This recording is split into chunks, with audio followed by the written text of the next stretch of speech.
And welcome back to Broader Financial Future. In today's video, it's all about one of my favorite international index funds from Fidelity. But first, make sure you smash the subscribe button if you're new to the channel. And if you're coming back, thank you for joining us. And let's begin. So, the index fund I'm going to discuss today is Fidelity Zero International Index Fund, and that's ticker FXILX.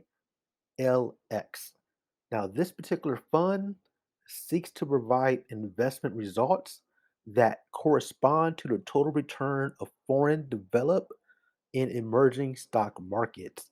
So that's what you're getting with this particular fund. It's really you're getting that international base. It's not really focused on the US market. It's focused on developed and emerging stock markets. So that's what you're getting with this particular fund. It's a nice addition to the S&P 500 to kind of round out a portfolio. In addition, let's talk about some of the highlights here. Now, this particular fund is only available if you have a Fidelity account. If you don't have Fidelity, if you have like Robinhood, Webull, you cannot get this particular index fund because it's an index fund. But if you do have Fidelity or you're interested in Fidelity, this is one of their new funds. It has a zero expense ratio, has a zero minimum to invest, so it can get in with as little as $1. The fund started in 2018, so it's relatively a new fund overall, and has a turnaround rate of 8%. But let's really talk about what are you actually getting with this fund, right?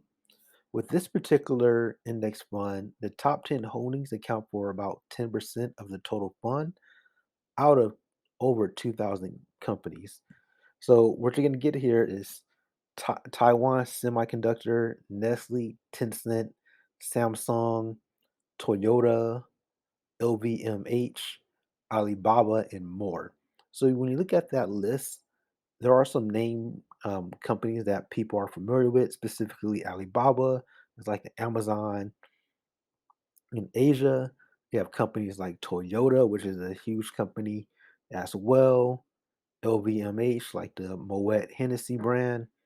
So you're getting a lot of diversification worldwide, and it gives is an easy way to invest in companies that's not in the US without picking any individual stock. I'm not going to do the research and try to pick out what are the best international companies for me. For me, investing in a fund like this, it does all the work for me. So that's why I have it in my portfolio. In addition, let's look at the performance, right?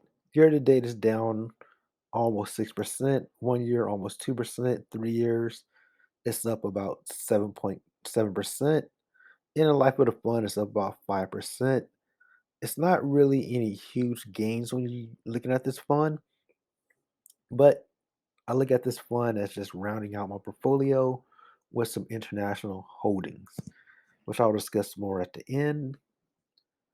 And when you look at the price, it's it's hovering around like $11.17. It kind of fluctuates from 11 and $12 typically. And if we compare it to Fidelity Global Fund, they're relatively the same, give or take about $200 or so, depending on when you bought into the fund. But based off this hypothetical example, if you invested $10,000 in both funds, you'll have a little bit over $2,000 in gains for that time period. So overall, I like FXILX more.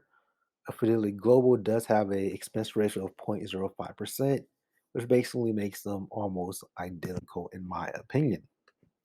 So overall, I do own this fund.